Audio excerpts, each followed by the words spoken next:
the greatest sports debate show on the For the first time since 2016, we have got a Game 7 in the NBA Finals. championship rings, starring The Philadelphia Eagles are Super Bowl champions. Let's welcome the championship ring. I am loving this feud. Don't you dare shit on this. Don't you dare. I'm gonna shit on the stipulation of it. Oh my God, the stipulation is fantastic. now. Hey, Brandon, isn't it around this time of year that the playoff picture is supposed to get clearer and we're supposed to have an idea of who the good teams are and who the bad teams are? Am I wrong about that? You are right, except this year in not only the NFL, but I would argue in college football as well. It has been a crazy topsy-turvy year, and we're going to get into all of it tonight. Of course, I'm Brandon Woods, the host of Brandon's World. That is Ungar to the Max, Josh Ungar, the host of the Sports Room Talk Show that you just heard. We were off last week for the Thanksgiving holiday. We hope you all had a wonderful Thanksgiving. But Josh, we have so much to talk about tonight, but I think we know where you want to begin. Yes, because like I said at the top, by this time of year, the AFC playoff picture should be getting clearer. Same with the NFC playoff picture, but both right now are about as clear as mud. Yeah, and we're going to start off with what I witnessed on a horrible Black Friday afternoon for me. By about 6 o'clock Eastern on Black Friday, our good buddy, Sean Fitzgerald, who also works at Voltage Live, literally called me to make sure to do a wellness check on me. Don't worry, Fitz, I'm fine. I'm doing the show tonight. It was obviously not pretty, and we were not on the air for that debacle of a 21-0 collapse against the Cowboys the Sunday before Thanksgiving. But I think you'll be surprised by my answer, Josh. And, it's like, am I concerned about my Eagles? Yes, I'm concerned. Do I think they're going to have a 2023-esque collapse and not make the playoffs? No, I do not. But am I so upset that, oh my God, we're ruining this, and Kevin Patullo is such an idiot that Eagles fans are throwing eggs at his house in New Jersey? No, I'm not, because my takeaway is, we're coming off a Super Bowl. It's a good team. Most NFL teams don't go back-to-back. Well, we probably do have a chance to go back-to-back. It's not looking good, but I can't be upset about it because things happen. And sure, the last 2 weeks haven't gone this team's way. But then again, we weren't on the air, but my favorite big upset of the week this past week was Carolina over the Rams, and that's what happened. So, again, we could say the Eagles are in turmoil, but how good is everybody else around us? You guys got punked on Black Friday by the Chicago Bears. We did, and the weird thing about that game is I know my defense almost gave up 300 yards rushing, but they also only gave up 10 points for 3 quarters, so how mad at them can I possibly be? Do you know the last time we had a repeat NFC East champion? It was 2004. It was my Philadelphia Eagles. Yes. And with this recent skid that the Eagles have hit, guess who it's opened the door for? Dak Prescott. The team that me and you thought combined was going to win 9 games this year. You 4, me 5. And they are already at 6. And we're going to talk about this game, I'm sure. They have a very interesting game Thursday night against the Detroit Lions. And to me, I'll just say this. The only way I see my Eagles potentially losing the division, they have to lose Monday night against the Chargers, and the Cowboys have to win Thursday against the Lions. If those two things both happen, which they could happen, I'm not saying they won't, but if they do happen, that is the only way to me the door gets cracked. Yeah. By the way, if I'm the Dallas Cowboys, I'm not letting George Pickens hit free agency. I am signing him to a contract extension as soon as possible. Him and CeeDee Lamb together have been deadly. But getting back to this game, instead of talking about the Eagles, I want to give credit to the Chicago Bears because they have fully bought into what Ben Johnson has been selling. And I'll tell you what, yes, they should feature DJ more in the passing game. I know you've expressed your opinion about that. But clearly, they've become a run-first team. They've adopted that Detroit style of a two running back system with DeAndre Swift and who's the other guy again? But Monogamy, I forget to say his. Oh, Kyle Monungai. There it is. Monogamy. He's a 7th round pick. So yes, and they were just able to run all up and down the field on you guys. I think against, by the way, Moro Ajomo, Jalen Carter, and Jordan Davis, who absolutely did not show up, and the tackling looked like they were playing for a certain team that wears an orange helmet, not a green helmet. So, yeah, that to me was disappointing. And I will get to the Bears, but I want to save them a little bit more because we're going to talk about them way more in the next few topics. So, listen. I don't know what's wrong with this Eagles team. I don't. It doesn't look as bad as 2023, at least in my opinion, on the surface, because it doesn't look like they completely quit. It just looks like the offense has no rhythm. And I think they need to go more up tempo, get in the more no huddle. I think they need to throw the ball more early in the game to Saquon Barkley, Dallas Goedert, AJ Brown, Devontae Smith.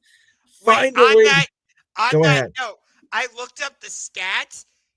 AJ Brown had 10 plus receptions in that game, and then there was a huge drop off until you got to Devontae Smith, who I think had 5 receptions. I looked up the stats earlier. And now it feels like they're overcompensating for AJ Brown. And the thing that I don't get about Batul, and I've said this really since week 1 of the year, it seems to me like he either knows what the defense is doing, and he can really call. Look no further than that first half against Dallas. They went up and down the field, 3 straight possessions, touchdown, touchdown, touchdown.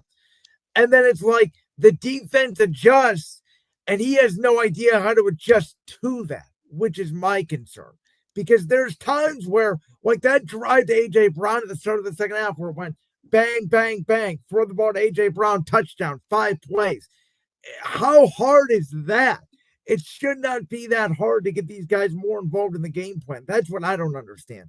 And they're not running Jalen Hurts for whatever reason, which I think is hurting Saquon Barkley, along with the injuries along the offensive line. Yeah, and they asked this question a few times on the big sports talk shows, and in my opinion, the answer to that question is no. And of course, the question I'm alluding to is, do the Philadelphia Eagles have an identity? And like I just said, my answer, no, they do not.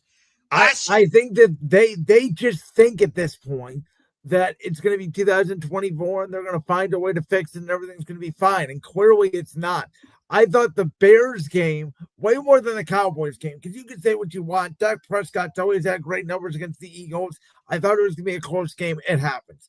The fact that they got pretty much blown out on their own field on a short week with that defense, especially the way they were playing against the Packers and Lions, that's the wake-up call.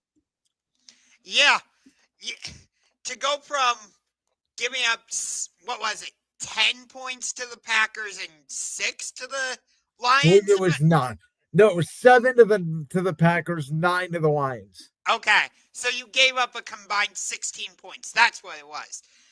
To go from that to what we saw on Black Friday in Philadelphia, might I add, against the Bears was kind of crazy. Well, and again, it was 17-9 in the fourth quarter, despite all that, which is just crazy to me. I wanted to ask you real quick, what was your take on, so the Eagles are down 24-15, and Nick Sirianni obviously goes for 2, and I know you have probably seen the debate on the internet. Greg Olsen and the Manuel Acho were going back and forth. Greg Olsen was even oddly sparring with fans over this. I personally don't like it. I don't get it. Even if they get the 2 to cut it to 7, I think going from 9 to 8. But the argument that all these analytical people are making is, well, if you don't get the 2 points when you're down 8, it doesn't matter anyways, and you want to know how many 2-point conversions you get. I guess teams are doing this all over the sport. I don't get it. I don't get it.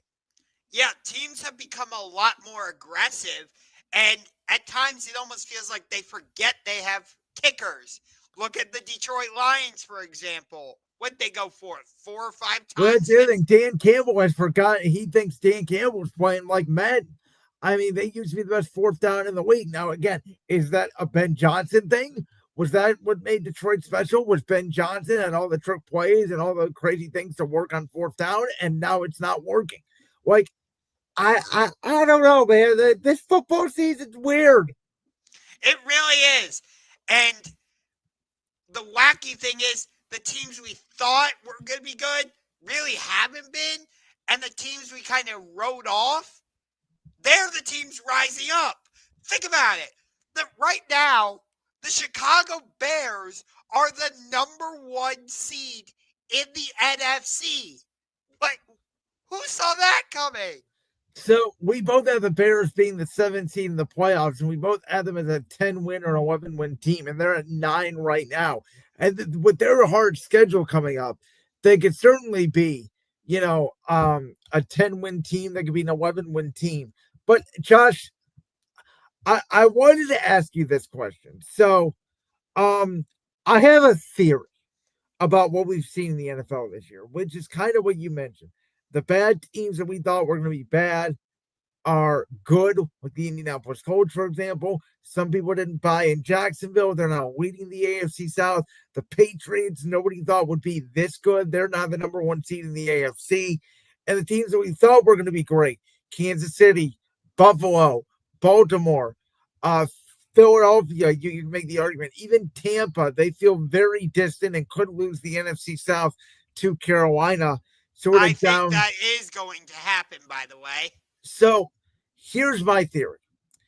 Is in the NFL, I think over the last few years, we've seen a big shift. And that shift is, you mentioned for it more times, more people going for it on 4th down, whether it's a hit or miss, that's what they're doing. They're going for it more on 4th down, and they're going for it more when they get the touchdown. They're going for more 2-point conversions.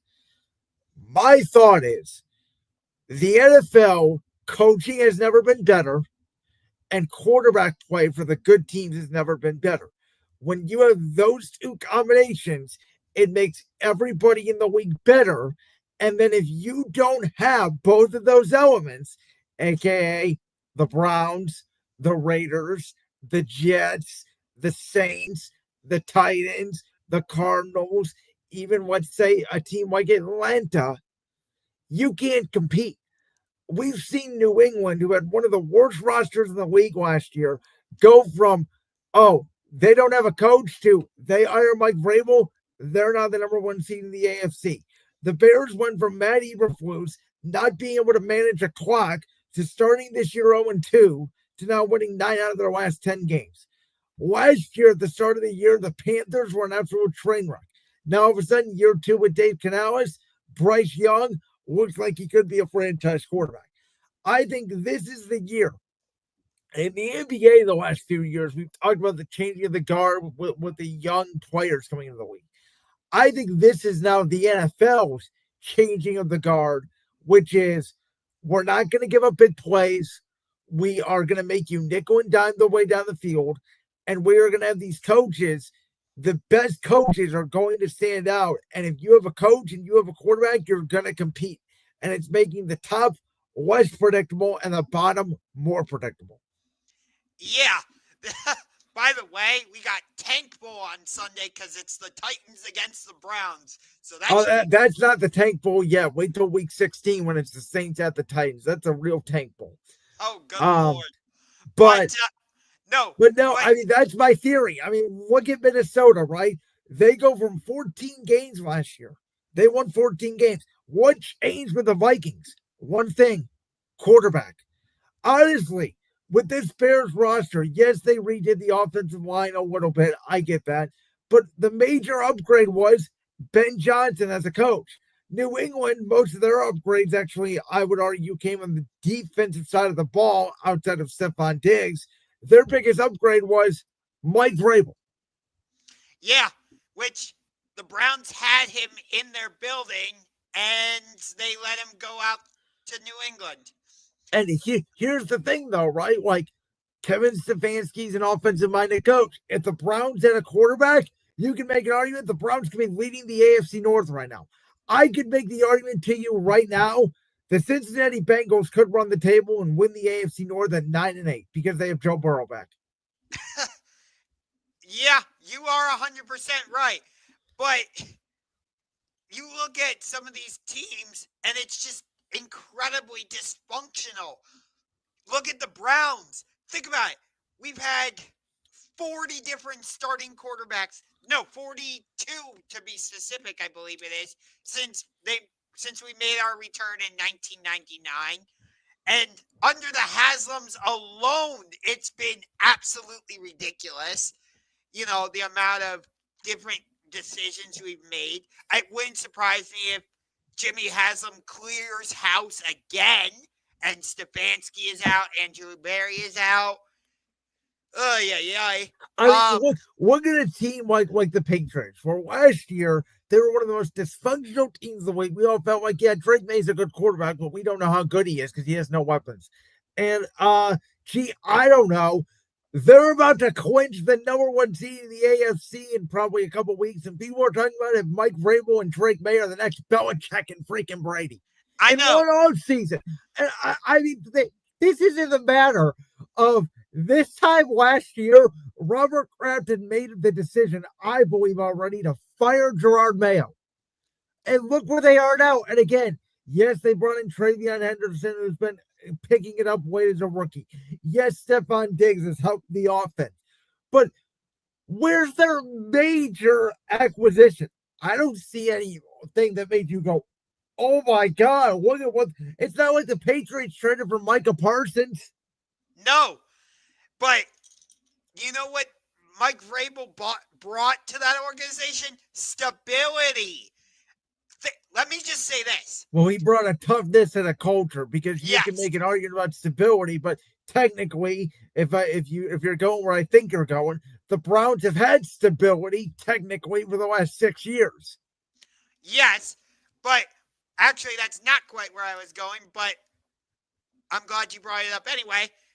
Think about this. I think Robert Saleh, the 49ers defensive coordinator, is a good head coach. He just didn't get a fair chance because he was with an unstable organization. Well, I think he's brought stability back to the Niners defense. Let me put that in there, because even with all those injuries, we thought San Francisco was done. Hell, I think there's a great chance they pass Detroit, and if the Lions lose this game to the Cowboys, there's a real chance the Niners get in over the Lions in the playoffs. You're making my argument for me. That's exactly what I'm saying. If he gets another chance as a head coach with a stable organization, I think he could be a great head coach. But, during his first stint with the New Jersey Jets, they were not a stable organization. No, they're not. So, of course, it wasn't going to work. Theoretically, if the Browns decided to fire Stefanski, Robert Saleh would be at the top of my list. Well, I think he's going to another unstable organization. And here's the one thing I will say. I think there's another clear trend in the NFL that either you have to have a great offensive head coach, Ben Johnson, Sean McVay, Kyle Shanahan, etc. Or you could have a defensive head coach like a Sean McDermott, like a Mike Vrabel, or a culture guy, an alpha guy, Nick Sirianni, Dan Campbell. But if you're going to go either of those two routes, you have to have a phenomenal offensive coordinator and risk, like the Eagles did, Kellen Moore, like the Lions did, Ben Johnson, of them getting head coaching jobs. And the next year your team's probably not going to be that good. How Tampa Bay walked out with Dave Canales and Liam Cohen the last 2 years is beyond me, because it usually doesn't happen. So, where would you say Mike McDonald of the Seattle And, Seahawks fits in? you know what? That's a great question because I've heard this a lot about Mike McDonald, how he's, the defensive version of Sean McVay. He came in, and I'll give you credit. You were on this with the Seahawks. Mike McDonald has come in, and his side of the ball, it's what I always look for in a head coach. Their side of the ball instantly got better on defense. But I will say this. They upgraded significantly this year at offensive coordinator, going from Ryan Grubb to Quinn Kubiak, who we all missed because the Saints last year were a weird team. But I think Quinn Kubiak should be on the very short list of head coaching candidates this offseason. And if they get him, I'm not sure Seattle's going to be as good next year because I think Sam Darnold fits that scheme perfectly. So I do think McDonald's a great head coach. I like what he's doing. But is he a byproduct of the fact that on the offense side of the ball, he didn't have to do anything because Quinn Kubiak's running the show the way Joe Brady has done, similarly with McDermott, and McDaniels has done for Drake May in New England. And yet, when Josh McDaniels was a head coach, he completely failed. Yeah, I don't get it. He's the one mystery because you look at a guy like Shane Steichen. He's been, I would argue, a great head coach. I think he's gotten the most out of Daniel Jones he possibly could. Now, he's a different story. And the Colts, we were talking about that as a story of the year. Now Daniel Jones is a broken fibula, and to me, they may completely collapse. And we thought the Texans were dead. And D'Amico Ryans, by the way, is another story where he's a defensive guy. They removed the offensive guy. I'm forgetting his name now, the OC they had last year. And it took the Texans a month or two. But now all of a sudden, you can make an argument the Texans have been a top 3 team in the league the last month. Yeah, their defense absolutely clamped down on Josh Allen, didn't let him do anything. And then they go into Indy and bottle up the Colts. And I'm telling you right now, one of my games of the week this week is Sunday Night Football. That is a playoff game. The loser of that game to me is out. Texans, Chiefs, Sunday night in Arrowhead. And the Chiefs are banged up in the offensive line, and the Texans have the best defense in the NFL, and I don't think it's deniable at this point. But are the Texans going to be able to run the ball? That's going to be one of the keys. Well, I think they are. I mean, the Chiefs' defense has not been the same this year. That's the biggest story with Kansas City. They're not sustaining drives. Yes, they have Mahomes. Yes, they have Andy Reid. They can't get a stop for whatever reason.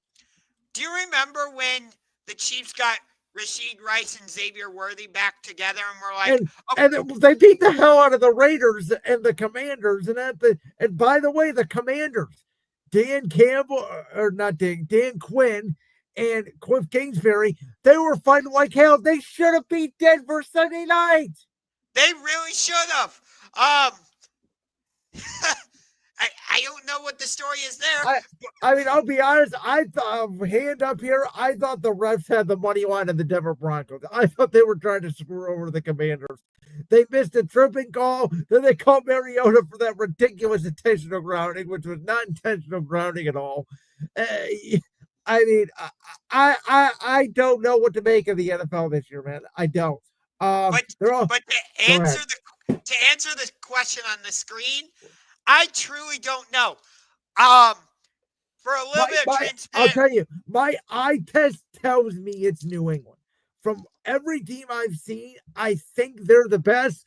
The problem is, if they're the 2 seed and they're in a first-round matchup with either Kansas City or Buffalo, I'm picking the Chiefs or the Bills. And I'm telling you right now, I will, and I don't care what the line is.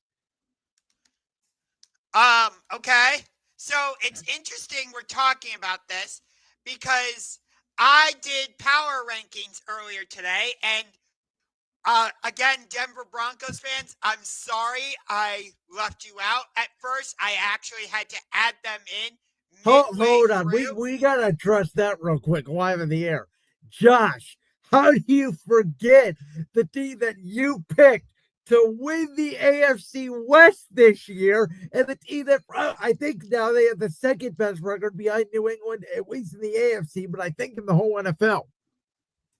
I think it was because they got in a really close game against the Washington Commanders, and I was looking at some of the other teams that had more dominant performances, and somehow they just evaded me. Are you But sure it's not deep down? Because you know that even though the Broncos beat them, the Chiefs are better. But I want to give you my power rankings because Go ahead. I want you to react to these. This actually turned from my top 10 into my top 11. So, do you want me to go from 1 to 11 or 11 to 1? Hold on. Let's do 11-1. Go backwards for me. All right. At number 11, the Dallas Cowboys. At number 10, Jacksonville Jaguars. At number 9, the Philadelphia Eagles. At number 8, the Carolina Panthers. At number 7, San Francisco. At number 6, Denver. Number 5, the LA Rams. Number 4, the Chicago Bears. Number 3, Seattle. Number 2, Green Bay. And number 1, the New England Patriots. Okay, so 1, I think you got the Packers way too high. I'm taking the Rams over the Packers. I'm taking Seattle over the Packers. I'm taking Philly over the Packers. And I think it's a flip-flop between them and Green Bay for that 4th or 5th spot. Okay. I know Carolina beat Dallas this year in Carolina. I think if it was in Dallas and the way they're playing right now, I'd probably take the Cowboys over the Panthers. I still don't trust the Panthers on the road.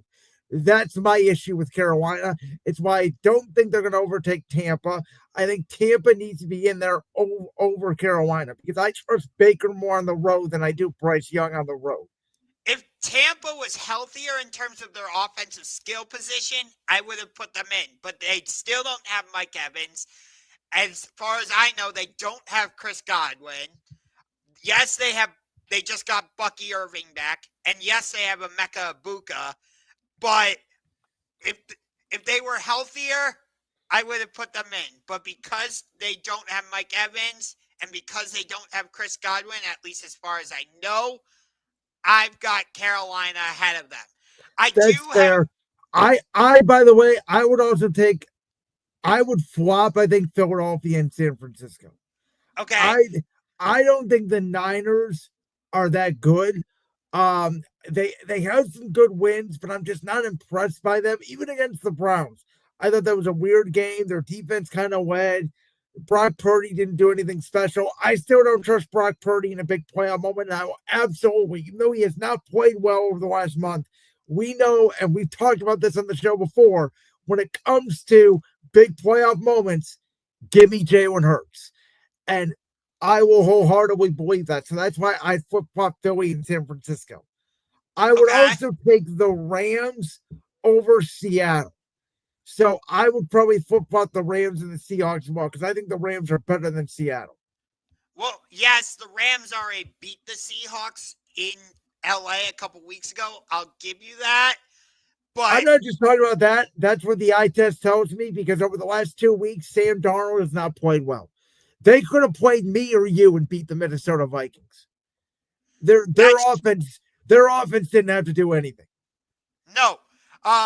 And Sam Darnold is going to have to prove to me that he can literally get over the Rams because... And by the way, he did not play that well Sunday either. No, but he didn't have to. Well, again, that's the last 2 weeks, though. Against the Rams, he didn't play well. They lost against the Vikings. He did not play well, and they got away with it because the Vikings don't have a quarterback, basically. No, they had Max Brosmer or something. Who made a worse throw than Will Levis, if that's possible. That might be the worst throw in the history of the NFL. That was horrible. But since you have this topic bar up there in terms of MVP, I guess I'll just get to that right now. Yeah, go ahead. Drake May is still number 1 for me. That did not change. Matthew Stafford is at number 2. Dak Prescott has shot up to number 3. And because he is basically the offense for the San Francisco 49ers, I've got Christian McCaffrey at number 4. And at number 5, I went back and forth between Caleb Williams and Bryce Young. But because of what Carolina is doing, I gave the edge to Bryce Young.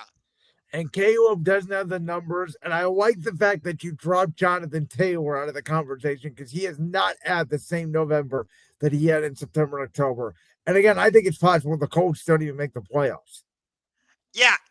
Do you remember, they got off to this hot start, and we were both like, okay, maybe they are legitimate.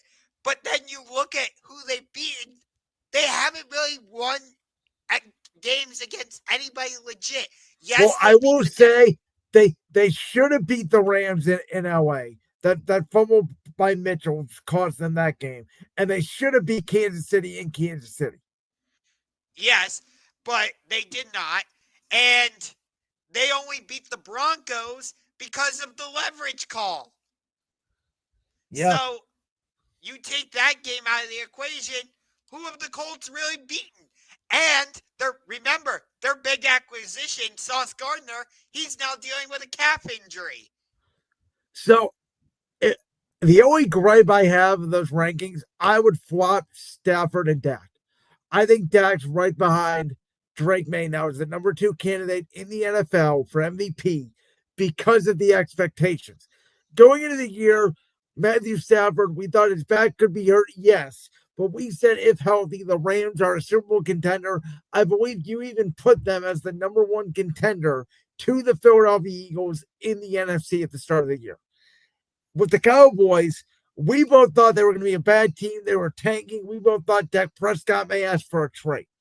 And when their defense was bad, they may not have been winning, but Dak was putting up MVP numbers. I said very similar to Joe Burrow last year with the Bengals. And to me, Dak is the reason more so they're winning more so than their defense. Again, if I'm the Cowboys, I'm not letting George Pickens hit free agency. He has been a great complimentary receiver to CeeDee Lamb. If you let him walk out the door, I don't think the Cowboys would be nearly as potent offensively as they are. Yeah, I think a certain quarterback in Pittsburgh would have loved George Pickens right now. For sure, because all he has is DK Metcalf and Darnell Washington. Well, we'll get to them in a little bit. We have 2 huge games to preview. There's a lot more huge games. We're going to preview these 2 for Week 14. And the first one here is in the NFC North with the Chicago Bears, who are 9-3. They are at the Green Bay Packers, who are 8-3-1. Josh, I'm going to ask you this question to start off the preview.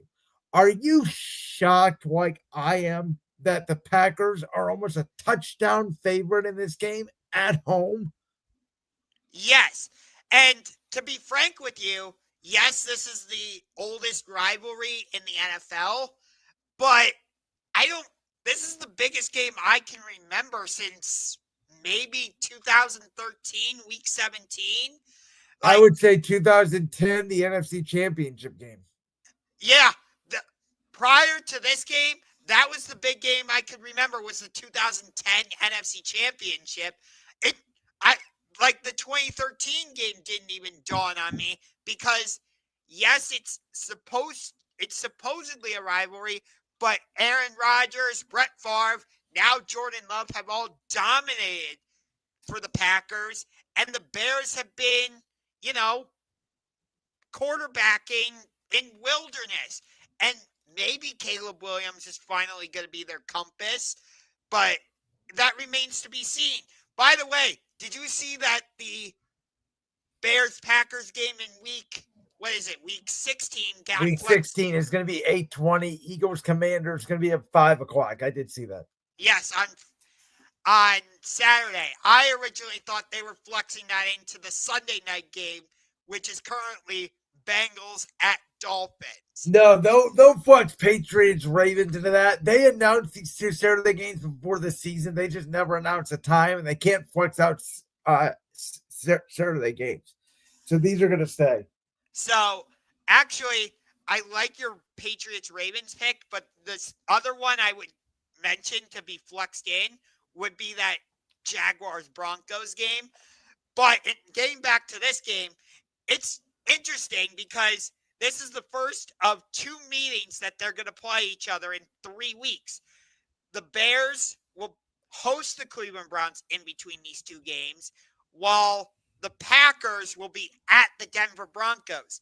Thus, in my opinion, this first game is more important for the Green Bay Packers. Well, plus they're also at home. Not just because they're at home, as you just mentioned, but because they have the much more difficult opponent in between these 2 games. So, and here's the thing. You and I have both been criticizing Jordan Love. Of course, you picked him to be regular season MVP. We both have the Packers making it to the Super Bowl. And it's been an up and down season with Jordan Love. Of course, we remember what happened during the game in Cleveland, and he had that clunker on Monday Night Football against Philadelphia. But you go back to last week against Detroit, he was firing the ball to the likes of Christian Watson and Dontavian Wicks, and they were running the ball well, and the defense was playing extremely well with Micah Parsons. They swept the Lions for the first time since 2020. So, yeah, by the way, I know we weren't on the air last week. That result did not shock me. Green Bay was one of my upset picks for the week because I saw the way that they handled the Lions week 1, and I thought it was going to happen very similar to that, which is why I'm saying I think this game comes down to the line of scrimmage. I think it comes down to the Bears offensive line against the Packers defensive line, and it comes down to the Packers line against the Bears defensive line. Whichever line of scrimmage wins the battle is going to win the game. As much as we want to talk about the quarterbacks and the skill position players, both of these teams like to run the football. Both of these teams run similar schemes. Both of these teams can get out of the quarterback. And again, we know both these teams can run the football. Whichever team does that more successfully, I believe is going to win the game. I also think that whichever team can establish their running back, not just in the running game, as you're talking about, but also in the passing game, that could make a huge difference. Because if you're able to get the running back involved in the passing game, that adds another element for the defense to worry about. Well, neither of these 2 teams in front of their running backs a ton this year. I think it's going to come down to, again, which team can run the football, maybe which team can hit one explosive play, whether Caleb Williams could hit a Rome Odunze or DJ Moore, or Jordan Love could hit a Christian Watson over the top. I think you're seeing Green Bay having to really adapt without Tucker Kraft, which was a huge injury for them offensively. Jordan Love is playing well. I think the Packers are going to win the game, but I think it's a 3-point game. I would take the points with the Bears all day. You know, this game wasn't originally in the 4:30 slot. It was flexed into that. They took Bengals Bills out of the 4 o'clock slot and replaced it with it. That's right. Good call, which I don't blame them for at the time, but let me tell you, Bengals Bills is a really good game. Yes, but this game has a lot more significance, given that right now the Bears are the number 1 seed at 9-3, which, again, nobody was expecting. At least I know I wasn't expecting. And if they win this game, it puts them in great shape, to possibly keep the number 1 seed. What do you think the motivating factor is for Chicago when everybody is saying, yeah, they're the number 1 seed, but they have no shot to actually be the number 1 seed? I think that's the motivating factor right there. Nobody really trusts them. So, I mean, they're talking about this Bears team like they're the 2021 Titans with Ryan Tannehill, who got that number 1 seed and then lost to Cincinnati. So, hear me out on this. You remember when the Eagles lost Carson Wentz and everybody was like writing them off basically after that? Everybody except for the people in Philadelphia. It feels kind of like, again, I get it. The Eagles, that team lost Carson Wentz and they had to turn to Nick Foles. I understand that, but so it's different circumstances. But do you see where I'm going with this? No, I think this Bears team is more reminiscent of that Titans team I mentioned than that Eagles team. It feels like the Bears are the way I see it, and the reason I'm comparing them to that Eagles team that went on to win the Super Bowl is because, again, when the Eagles had to go to Nick Foles, they really took on that underdog mentality. You remember they were putting on the dog masks, and of course I remember. It's my team. and that was the first time they won the Super Bowl. Yes. That's where I'm going with this. It feels like people are saying, yeah, but with the Chicago Bears. Kind of like how people were saying, yeah, but with the Philadelphia Eagles. You can make an argument, though, they're saying, yeah, but about the New England Patriots over in the other conference, too. That's a fair point. But at least in my head, the comparison between that Eagles team and this Bears team makes sense. I'm trying to explain it as best as I can. We'll see if the Bears can really bring out that dog mask on Sunday and pull out the upset. This is Josh's favorite rivalry in the NFL. It is the 6-6 Steelers against the Ravens 6-6. As Josh has always said, he's going to find his favorite place on the couch, and he's going to find a way to watch this game because it is for first place in the AFC North. Yes, and the only way I'm going to be able to watch this game on Sunday is through NFL Red Zone. Because since the Browns are playing the Titans at home at 1 p.m., CBS isn't allowed to show a 1 p.m. game here in Cleveland. What the hell?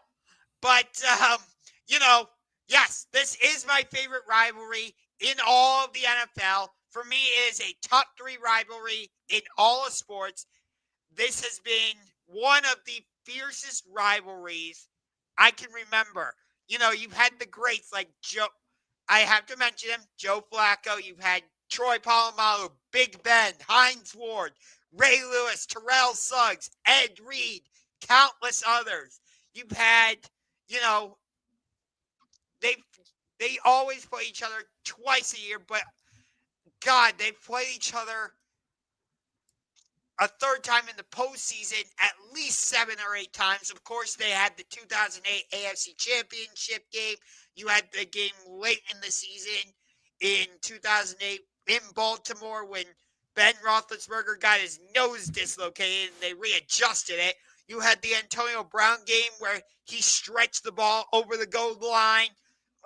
This game always has a lot riding on it. It's not just for bragging rights.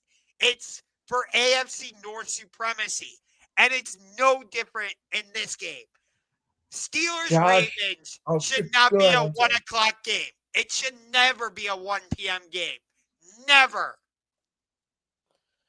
Josh, I'm going to make you angry, I think, with the answer I'm about to give you. Not only is this game not in my top 5 games this week at all, it's not even close. Okay. I don't care who wins this game. This game has no juice for me. In my opinion, neither of these two teams are worthy of being a playoff team. I think they both unequivocally, positively stink. The Steelers have no offensive identity at all. The Ravens have no offensive identity at all. Lamar Jackson is either hurt, has lost his step, or forgot how to play football this year. The Steelers, Tony Romo is drawing the same play the Buffalo Bills are running 30 times on Sunday, and the Steelers can't stop it. They just cut Darius Slay for Adam Thielen. They have the most expensive defense in the NFL, and they can't stop the run, even worse than what my Eagles did on Friday against the Bears. They have no offensive deep threat besides DK Metcalf, and they're forced to either throw the ball to Darnell Washington or Kenneth Gainwell. Where the hell Pat Fryermuth is going in this Arthur Smith offense, I have no idea. And quite frankly, if you ask me, neither of these two teams deserve it. And the most entertaining team in the entire division is the team that has 3 wins because their quarterback has been hurt almost the whole season. Yeah. The AFC North has been extremely disappointing this season.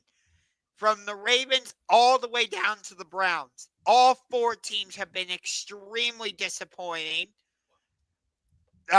this season. It wouldn't shock me if this game ended up being 14-10. It also wouldn't shock me if Baltimore blew the Steelers out because Lamar just finds the run game with Derrick Henry because the Steelers can't stop a nosebleed.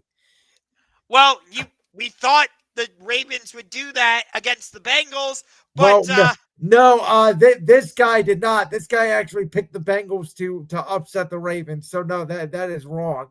The Ravens have been exposed, but so is Pittsburgh. These two teams are not good. They're both terrible.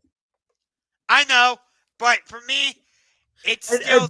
By the way, this whole rivalry thing, everything you mentioned about the rivalry before I started this topic was over 10 years ago, mostly. And you think I give a shit? Again, to me, rivalries are all based off of what's happening now. I don't see the great rivalry in the NFL right now besides Chiefs-Bills. I think right now that's the only real rivalry in the NFL. Rams-Seahawks could get there. Niners-Rams could get there. But even like Niners-Seahawks, back in the day, it was a great rivalry. Now it's not. That's how I look at rivalries. It's what are you doing for me now? And since Joe Flacco and Ben Roethlisberger have left, and we've had this iteration of Kenny Pickett or Mitch Trubisky or Russell Wilson versus Lamar or Snoop Huntley or whoever the Ravens want to throw out there, it doesn't feel the same. No, it doesn't, but it's still Pittsburgh-Baltimore. And for me, okay, that's great. That means it's going to be 13-10. And in this case, I don't care. I want to watch it.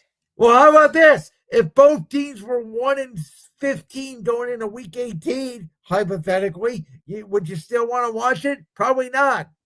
Actually, yes. Okay. Well, you are fit for rivalries then, I guess. This game's got no juice for me. I mean, they're talking about Mike Tomlin potentially getting fired. Wait a minute. Did you hear about this? They were not only were Steelers fans booing Renegade, which is the song they play at Acrisure Stadium when the Steelers defense needs a big stop, but they were fans at the game against the Bills were chanting, "Fire Tomlin." Because they're sick of it, because it's been 9 years of 9-7 or 9-8 BS. That's what this is. I think Steelers fans are finally waking up. They're watching the Patriots going, wait a minute. In 1 year, they go from 3 wins to 10, and we've been winning 8 games for 9 years. What the bleep are we doing? But it's not in the Steelers' culture to fire coaches midway through the season. Well, you know what? Maybe they need to change the culture. It wasn't in the Bears' culture to have an offense for the first 100 years of their existence until this year. I mean, seriously. Well, they were stuck on the 85 Bears since 1985. It's now 2025. And now they're like, holy crap, we have an offense. What about the Packers, who for 15 years didn't give Aaron Rodgers a defense? Why do they have no idea how to react to this team? Because their defense is actually good and they don't know what it's like. Hey, Steelers, maybe you should try investing in the offensive side of the ball for once in your life. I mean, they did draft Will Howard out of Ohio State. Oh, goody. You know what? Mike Tomlin could probably win 8 games with him. It won't matter. They'll win 8-9 games. They might win the division, and then they're going to get their doors blown off. Do you know the last time they won a game, a playoff game, when they scored an offensive touchdown? Good God, it's been a while. I think It was the Dolphins with Matt Moore, because the game they won against the Chiefs, which was one of their last playoff wins, I believe, they kicked 6 field goals. I remember they did that in the season opener last year against Atlanta. Like, Jesus. Like Pittsburgh. I think these fans have fun. I think this NFL season, with all these bad teams all of a sudden being good, has finally woken up Steelers fans to be like, what the hell are we doing? We have Aaron Rodgers and we can't throw the ball more than 5 yards. I know. I don't get it. They got their. When's the last time you see the Steelers defense run on for 100 yards? 101, 250, and Tony Romo is drawing the freaking play on the teleprompter, telling the Steelers, "You need to do this to stop it," and they're just standing there watching it over and over and over and over again. Ay. All right, let's get to our other Week 14 top games. There's so many games this week. There's so many more entertaining games, in my opinion, than Steelers-Ravens. So I know it's on your list, but we're starting here. At number 5, in my opinion, the collapse for the AFC South for the Indianapolis Colts starts here. They've always struggled in Jacksonville. Why the Jags are underdogs, I have no idea. I think the Jaguars should be favored. Liam Cohen seems like he's the right coach for Trevor Lawrence. I'll take the Jaguars. At number 4, the game that you mentioned was flexed out for Bears, Packers, Bengals, Bills, because I think this is the season for both teams. Because if the Bills lose this game, there's a real chance that they're not going to make the playoffs. We already know they're not going to win the division because New England is going to win the division. They do have a game next week in New England that Buffalo, in my opinion, must win. And just like they had a game week 9 against the Chiefs, could there be a look-ahead spot there for Buffalo? And the Bengals have been running the football well with Chase Brown. They're going to have Jamar Chase and T. Higgins both back, I believe. I think the Bengals have a real shot to go in here and upset Buffalo. Number 3, we already talked about it, Bears, Packers. Can the Bears prove that they are a legitimate number 1 seed in the NFC?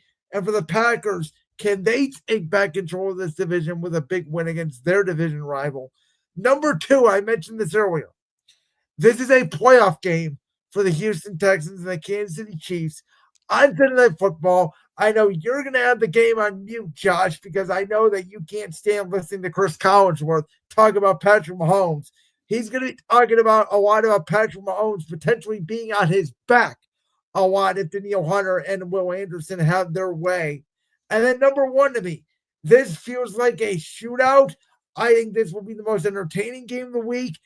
Thursday night, another game that feels like a playoff game, Cowboys-Lions.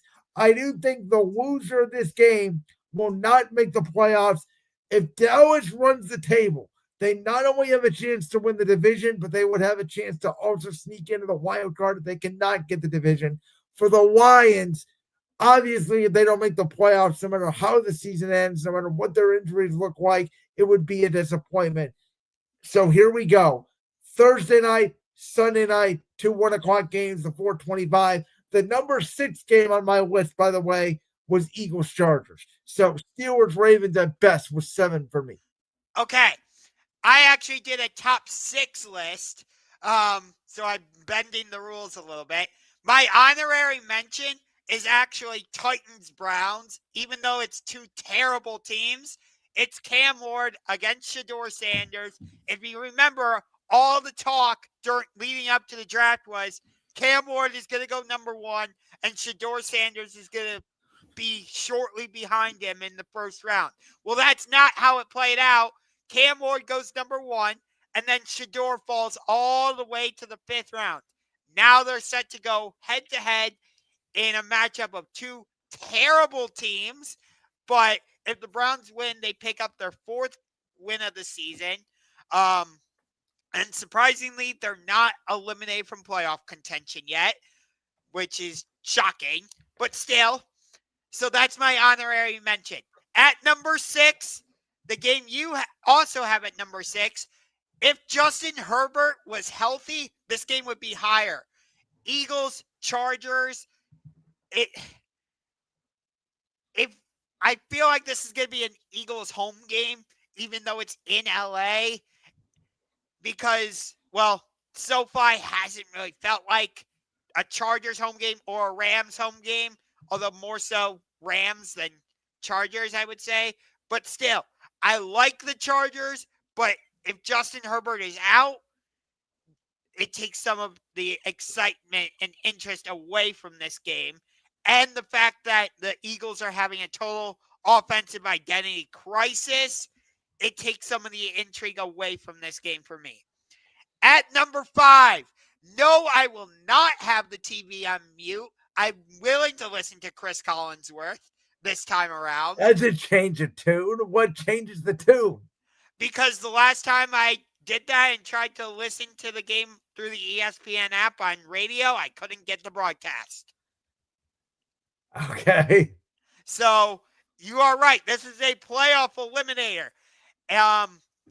It is the Houston Texans taking on the Kansas City Chiefs in Arrowhead.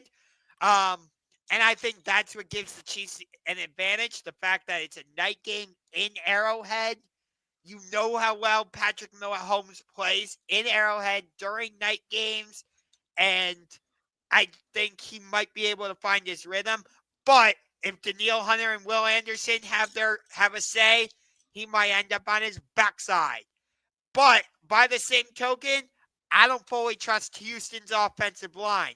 And C.J. Stroud is just coming back. They actually played better offensively with Davis Mills, I felt like. So that's a little interesting caveat in this whole thing. At number 4, you mentioned it. The Colts, they do not play well when they go down to Duval County for whatever reason. The Jaguars have just continued to beat them over and over and over again. And now the Colts are in free fall.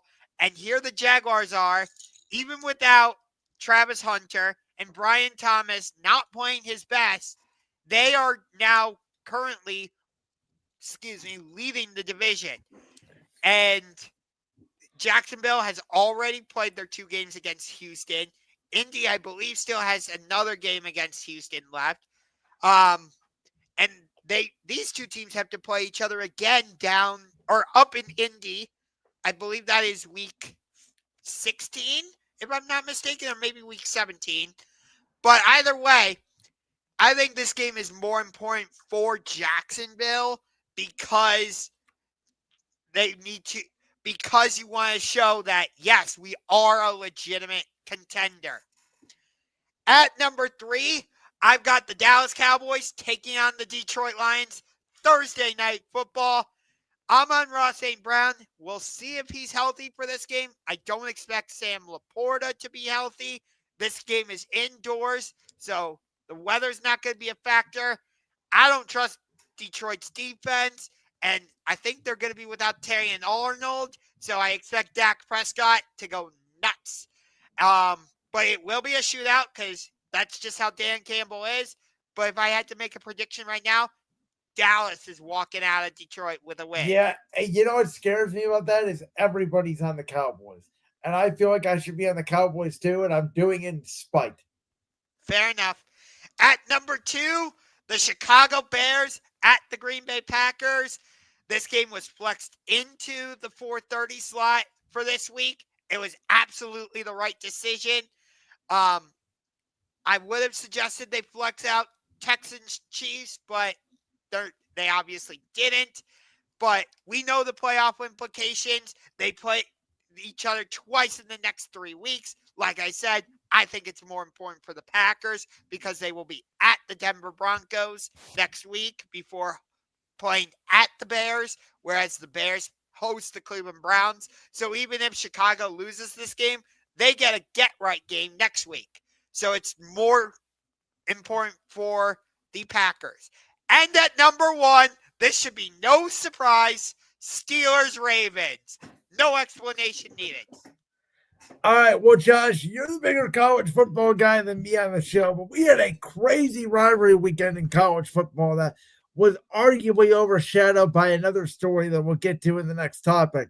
But listen, I told you 2 weeks ago, the last time that we were on the air, I did not care that they did not play anybody, and you can make an argument they still haven't played anybody. I think Ohio State's the best team in the country. I don't think it's close. I think Indiana's probably second. I never bought your Texas A&M that they were number 3, and look what Arch Manning did to them West Saturday night down there in Texas. I still think they're going to make the CFP, obviously. But it's another weird year for college football. It was a good rivalry weekend. We had some good games. Georgia Tech gave Georgia a little scare. Auburn obviously gave Bama a scare. LSU almost giving Oklahoma a scare. But at the end of the day, not a ton of upsets, not a lot of craziness really going on. Yeah. By the way, I know I've had my issues with Chris Collinsworth, but my God, Gus Johnson, you are a freaking clown. I don't. Oh my God, Brandon almost fell out of his chair. Do you want to explain yourself, Mr. Ungar? I don't want to hear him or Joel Klatt, for that matter, call another Ohio State game. My God, it's when those two are calling a game for Ohio State, it sounds like they work for the Ohio State Buckeyes. Good Jeremiah Smith! Mercy! What Maserati Marvin Harrison! Oh my God, it was honestly annoying. It's more annoying to listen to Gus Johnson call an Ohio State game than it is to listen to Chris Collinsworth during a Chiefs game. Josh's Penn State side is coming out of him, ladies and gentlemen. So thank God I will not be watching the Big Ten Championship. That outside Alabama, Georgia, that's the best game of the weekend. By the way, College Game Day will not be at the Big Ten Championship. They will be down at Atlanta for the. Well, of course they will. I mean, that's the game of the week, Alabama, Georgia, the rematch. And we're going to get to see this weekend. I'm going to watch both these games because I really want to see Ty Simpson and Mendoza, the two quarterbacks that are rated number 1 and number 2 right now, go up against NFL style and NFL level defenses. I think Ohio State is just going to toy with Indiana. I do too. I want to see Mendoza against that defense, which is historically great. I believe Ohio State's as good, if not better, than 2019 LSU because I think they have a better defense than that LSU team. And I think those two receivers could equal what Justin Jefferson and Jamar Chase were to that team. Good God, Jeremiah Smith. First of all, I didn't think that was a touchdown on that first series, but point aside, because it didn't end up mattering. If it had been they toyed with Michigan. I mean, even Michigan went up 6-0. You're like, oh, they have no shot to win this game.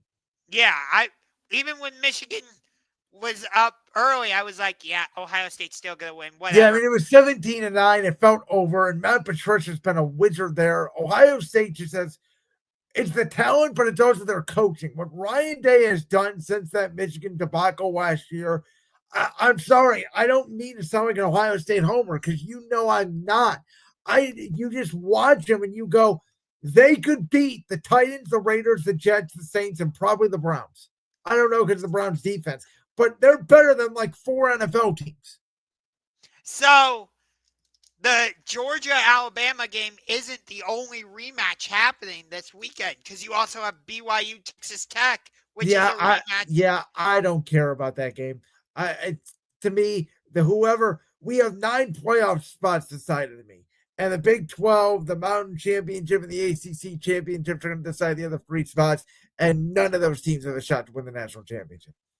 I do think Texas Tech has a legitimate chance, if they get placed in the right spot in the bracket, to run the table and win the national championship. I believe in the Red Raiders and what they're doing. Well, you also believed in Texas A&M, and look what they did. Ever since you said they believed in them, they fell off a cliff. They had to come back down 27-0 after they ran into a security guard, and they lose to Arch Manning. Texas is in an interesting spot. I don't buy Texas should be in at all. I think it's ridiculous. If you put Texas in, then Bama should have been in a year ago. That's my argument. You know who I think doesn't belong? Vanderbilt. I don't think Well, no, Vanderbilt. they don't belong either. I'll tell you right now, in my opinion, these are the 9 teams that do belong, and I could be missing one. So I'm going to exclude the Big 12 champion, the Mountain West champion, and the ACC champion. There's only 3 spots for each one of those. But I think Why Mountain West? Because there's going to be a Mountain West champion. That's going to be 1 spot, right? Aren't they a part of the Power 5? No. It's probably good. You're thinking of the group of 5 teams. It's probably going to be either Tulane or James Madison that get that spot, not a Mountain West team. Okay, that's fair. But I think out of the Big 10, you're going to have Ohio State, you're going to have Oregon, you're going to have Indiana. To me, that's it. That's your 3. Out of the SEC, you're going to have Alabama, you're going to have Georgia, you're going to have Texas A&M, you're going to have Oklahoma. So that's 4. I also think Notre Dame deserves to get in. So that's 5. They're actually doing the rankings right now. Utah, it comes in at number 15. Vanderbilt is at number 14. Texas comes in at number 13.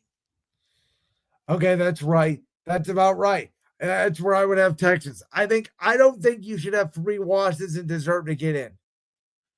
I know that they were on the road, and I know they lost to the likes of Georgia and Ohio State, but you can't have 3 losses to me and get in. So hopefully they have not revealed number 12. Ole Miss is the other one I was thinking about. So Ole Miss, another SEC team. So that's there. I just mentioned to you. 5 Miami SEC. is number 12. What does Miami have to do to jump over Notre Dame? Miami beat Notre Dame. What the hell? Okay, but they also lost to a cupcake. That's the difference. You can't lose to. You get no. Head-to-head does not matter that much. It doesn't not matter over the resume. Are you kidding me? What? No, the resume matters more than head-to-head. That's what the committee has told you. They are looking at body of work over head-to-head. That is literally their definition of the committee. BYU comes in at number 11, and I would expect Alabama to be at number 10, and then Notre Dame at number 9. I'm surprised Texas only moved up 3 spots, considering they took down the number 3 team in the country. Again, it's because they have 3 losses. Head-to-head does not matter. It is the body of work, and losses matter more than wins. This committee, which is why they need to get rid of the committee. And go to a. No, all right. No, you go to a. Hold on. Notre Dame comes in at number 10. So they just raised Alabama up because Alabama beat Georgia this year. They just beat Auburn. The SEC matters more than Notre Dame without a conference. So that makes sense to me. I would have actually, because that game was so close, I would have actually dropped Alabama a little bit in the rankings. Again, though, when you're dealing with the SEC, that matters more. Trust me, I get it. The SEC is the most dominant conference. No, it's not. The Big Ten is. The Big Ten, to me, is overall better than the SEC. Alabama comes in at number 9.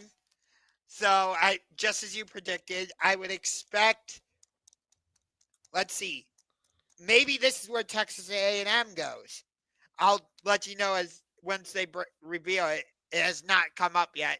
We know Alabama is 9, Notre Dame is 10. And I would suspect Ohio State 1, Indiana 2. I think Georgia moves up to 3. Who would be at number 4? Oregon? Maybe. I think it's between Oregon and Oklahoma. I think you probably put Ole Miss at 6. Are you going to Oklahoma's at number 8. Okay, so they really believe in Bama. So I would guess Bama 6 or 7. No, Bama's at 9. Oh wait, you said Bama 9. Okay, Texas Texas A&M. A&M. Texas I would A&M. guess 7. They are number 7. You are correct. So Who do we Ole Miss, need? Oklahoma, Ole Miss will be 6, I would think. Oklahoma is number 8. Ole Miss comes in at number 6. That leaves Oregon, Georgia, Indiana, Ohio State, and I'm missing one. Texas A&M, they'll be in at 5. No, Texas A&M already got revealed at number 7. My bad. So Ole Miss is 6. That's It's what we Oregon. get for doing live on the air. I know, right? So Oregon's probably going to come in at number 5. Yep, Oregon's number 5. And then Georgia's 3. Who's at number 4 then? Oh, we're about to find out. Yeah. Oh, Texas Tech. Okay. So Georgia's number 3. Indiana's number 2. Ohio State's number 1. There you go. Can we talk about Wayne Kiffin? This bothered me. And I'm not going to blame Wayne Kiffin as much as I'm going to blame college football. You imagine this, Josh. Kevin Stefanski tomorrow gets a call. He's going to become the new head coach of the New York Giants, and he's going to immediately leave the Cleveland Browns. You might be like, all right, I want Kevin Stefanski gone. But it's just the point. You cannot have a coach leave another team in the middle of a college football contending championship in the middle of the season. It's just so wrong to me. Well, he wanted to stay at Ole Miss to finish the season before going over to LSU, but Ole Miss said, no, you can't It do shouldn't that. even be a discussion. It should be, you shouldn't even be allowed to have talks with teams until after the season, in my opinion. That's hard, though, because you got because of the calendar. Well, that's why they need to push everything back. No, the college football needs to have an off season. And if high schools need to push back the signing date or whatever for these schools, go ahead and do it. I don't care, because that's what needs to happen. The off season needs to start the day after the national championship game. That's the day it starts. You know what's crazy is, given that we have the NIL and transfer portal and players getting paid and all this and that, you could basically just call college football the NFL's farm system. It is. That's what it's turning into. And it is good for the sport late in the year because, like, listen, we're going to get to watch the future stars on Sunday, on Saturdays. And that's great. That's why the super conferences have been really good. But it's also diluted the end of the regular season, and it's made it really difficult for this NIL and transfer portal stuff when it comes to the offseason. Now college football coaches are leaving like crazy, and Lane Kiffin just stripped Ole Miss's entire staff on their way to a potential national championship game.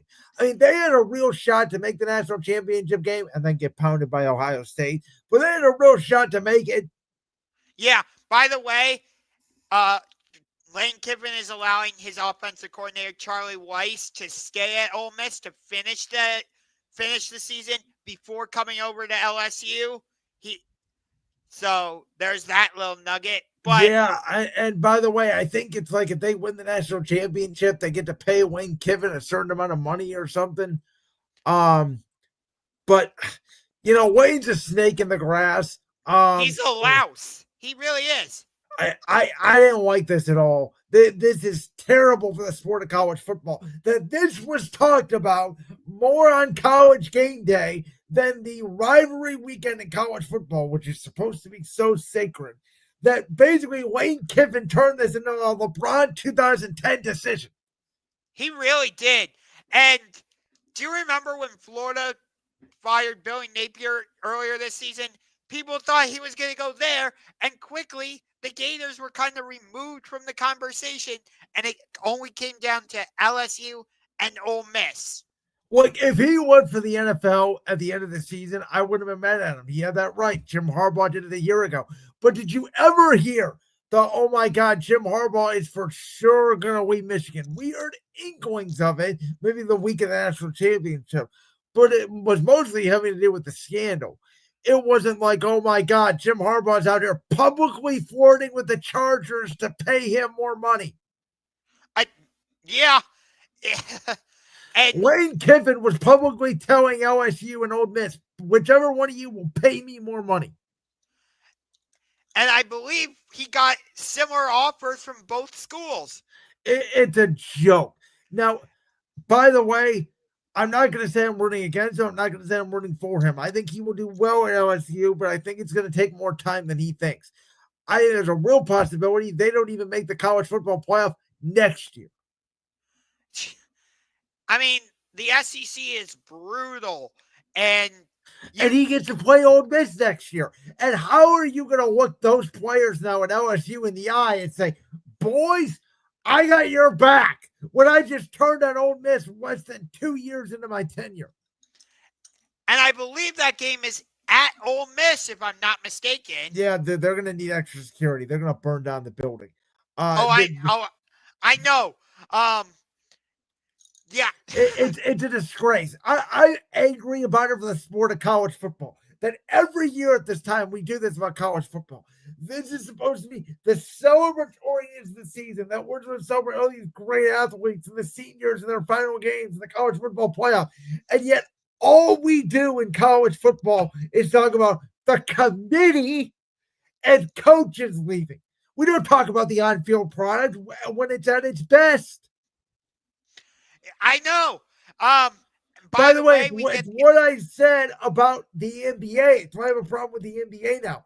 We don't talk about the on-field product. All we want to talk about is, oh my God, is Kevin Durant going to request another trade? Or, oh my God, Mike Malone got fired 3 days before the postseason. What? Like, wait, to that point, most of what we hear on like First Take now is like, oh, they're talking. Remember when Alex Ovechkin broke the all-time goals record? Like, I know you're not a big hockey fan, but that was one of the big stories. One of the first topics I heard on First Take the day after Alex Ovechkin became the all-time leading scorer in the NHL was, how does he compare to LeBron James? It's like, what? Like, that's what we do. We don't talk about the current on. Last year, I think the Thunder, and again, not to get off topic, but the Thunder felt disrespected because no one wanted to talk about them, because all they wanted to talk about was the day of Game 7 of the NBA Finals. Kevin Durant got traded to the Houston Rockets. There's something fundamentally wrong with that, and college football is the same issue. We should have not been talking about Lane Kiffin. We should have been talking about Georgia beating Georgia Tech. We should have been talking about Ohio State and Michigan. We should have been talking about Alabama, Auburn. We should have been talking about Oregon, Washington, all these other, Florida, Oklahoma, all these other big rivalry games. And instead, all we talked about was this jackass and whether or not he was going to make a decision or not. And that's the truth. I'm sorry, folks. No, you are 100% right. It has ruined college football because, as we have discussed and as I have, brutally illustrated, I am a huge rivalry guy.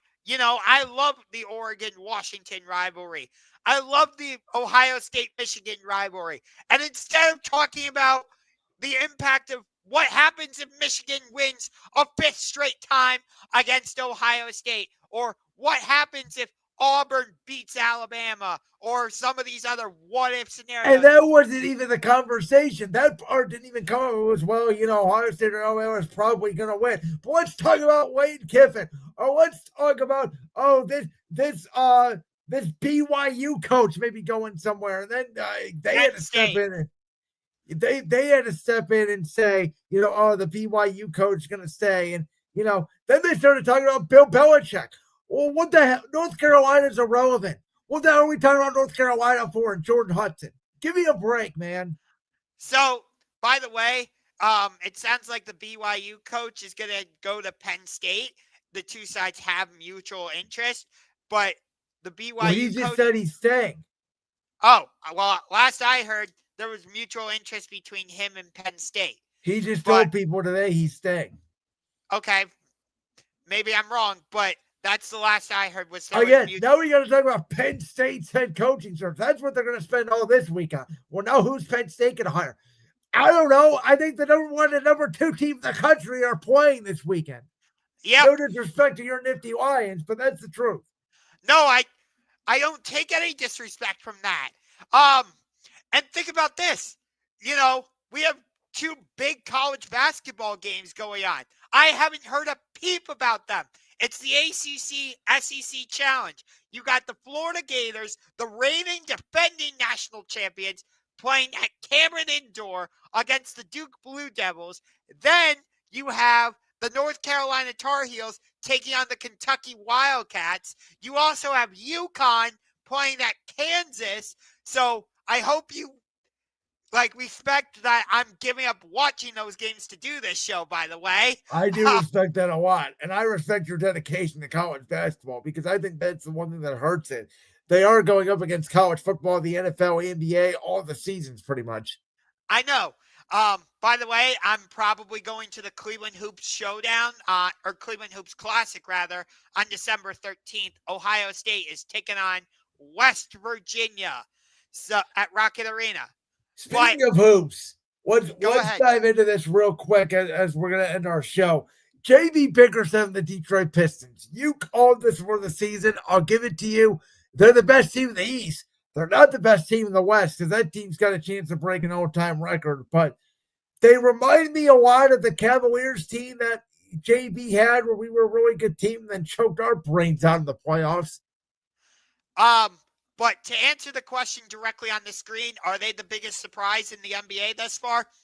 No. The biggest surprise thus far are those boys down in South Beach. You were the one saying heat culture is dead. And yet here they are. They're one of the top 6 teams in the East. I think they're like number 3 or number 4 right now. Well, they're 14-7, yeah. Did you expect the Miami Heat to be 14-7?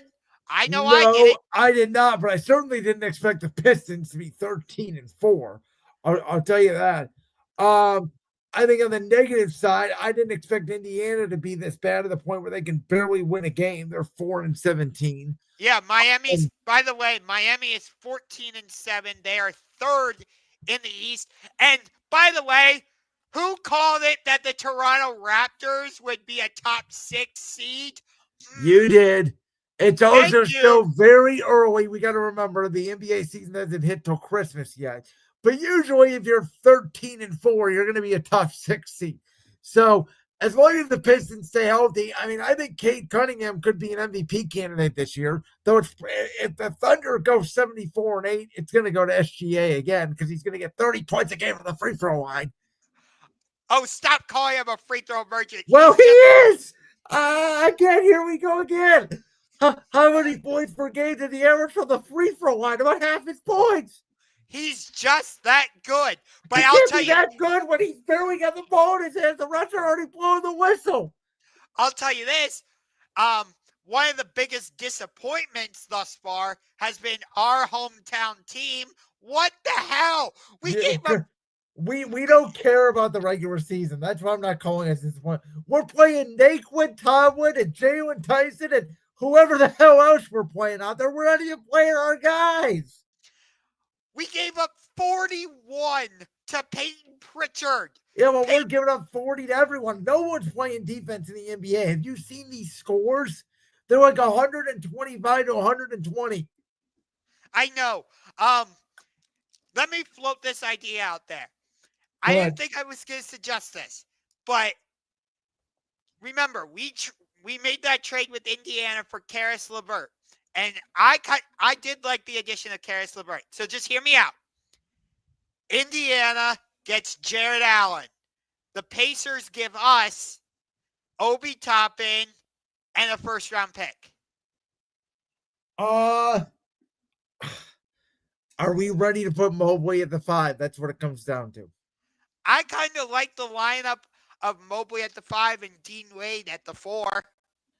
I'm still worried about Mobley's body as a center. I think he's too skinny. If you're gonna get in there and bang with the likes of Ware from Miami and the guys the Knicks have and Karl Anthony Towns and those guys and even Detroit with Jalen Duren, I'm not sure Evan Mobley can handle it physically. Fair enough. So But I don't know. I'll be honest with you. I've watched less NBA basketball this year than I usually have at this point in the year, which is not a lot. I watched opening night, and occasionally here and there, I've seen a little bit of the Lakers. I've seen a little bit of Houston. I've seen a little bit of Detroit, and that's about it. I've probably watched more Thunder games than I have Cavs games at this point. Unfortunately, I will not be able to watch AEW Dynamite tomorrow when my two favorite wrestlers face off in the Continental Classic because I will be at Rocket Arena for the Trailblazers against the Cleveland Cavaliers. But since I brought up wrestling, surprise! Go ahead. I'm going to like you because I'm not saying a word. Trust me, I watched your video on Brandon's World, and I commented on it. I saw you commented on this. War Games was child's play compared to AEW Blood and Guts. I think I did not watch War Games, but I know everything that happened because I watched recap videos and stuff like that. Well, wait a minute. If you didn't actually watch the show, then you can't say that. I watched recap videos. I saw highlights. You can't watch recap videos and highlights. It's not the same thing. You can't go on Twitter and agree with everybody on Twitter when you haven't watched the damn thing. You told me in that video, you said there were no table spots. There was one table spot in the men's match. There was none in the women's match. The way they did it with the superstars coming out from the ring entrance was terrible. I thought it looked beautiful on TV. I thought it was executed terrible. The whole show was off from the beginning. It was not a good show. I will be the first to stand up here in a minute. You know I admit when things are bad. I did not enjoy that show. Trust me. I do like that Braun Breaker is getting a title shot against CM Punk. I hope Braun Breaker just destroys him. But I think they're going to hold on to that till WrestleMania. There's probably going to be interference by this masked man. Austin Theory. Could be Chris Jericho. We don't know. I think the fact that they have him as a guy who did not reveal himself could mean maybe it's not Austin Theory. Maybe it's somebody else. There's speculation it's Seth Rollins, but I highly doubt that. It's not Rollins. If it was Theory, I kind of think they would have revealed it last night. So I'm starting to think it's going to be Jericho. Jericho is not that. But they don't have to have him in the mask. They can have him be somebody else when the time comes. That's what I'm saying. The guy who was under the mask at Survivor Series does not have to be the guy it actually is because he was never revealed. That part is true, yes. But I mean, how many storylines in Mask has AEW done? I know a bunch. WWE has done it a bunch too. It's an old trope at this point. Can somebody try something new with anything? We have hit a wall creatively in professional wrestling. Everybody is doing the same thing across the board. Yes, except our double cage match was actually violent. Listen to him. Our double cage match. Okay, Dave Meltzer. But I'm hopefully going to be able to watch World's End. I have not been able to watch the past couple AEW pay-per-views. Actually, the last pay-per-view I watched was All Out when Hangman defended the title against I'm shocked you just don't go back and watch them later during the week at a convenient time for you. I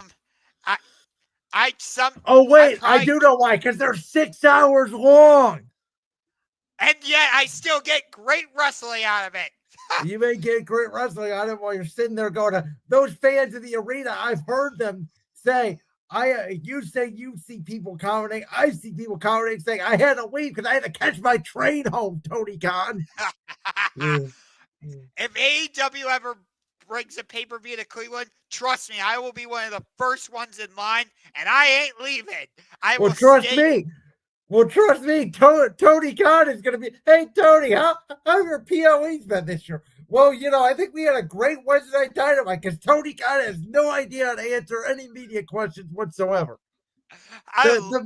The man dodges every single question that man is asked on any show. He goes into a 20-minute rant about how great the NFL is this year.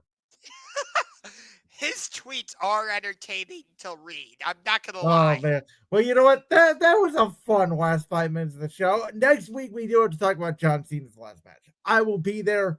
We do have to talk about it. This Saturday on Brandon's World, me, Jalen Sandvik, my good buddy Michael Reiner, we have already recorded. We have broken down John Cena's top 10 matches of all time. That was a really fun thing we did premiering this week. So shout out there. You already gave a shout out to your channel earlier. I'll give a shout out to mine here. We're back, baby. 102 episodes in. Here we go. Good grief. Good Lord. Man, that was all right, guys. We're gonna wrap it up for the night. We appreciate you guys. This has been episode 102 of Championship Rings. We'll be back next week. As always, I'm Brandon Willis, host of Brandon's World. He's Ungar the Max, host of the Sports Room Talk Show. What I will call AEW's #1 fan, Josh Ungar. I'll call you WWE's #1 fan. Well, Brandon Lewis. that's not even close. I'll tell you that from some of the other people I know. But with that being said, we'll see you guys next week, and peace.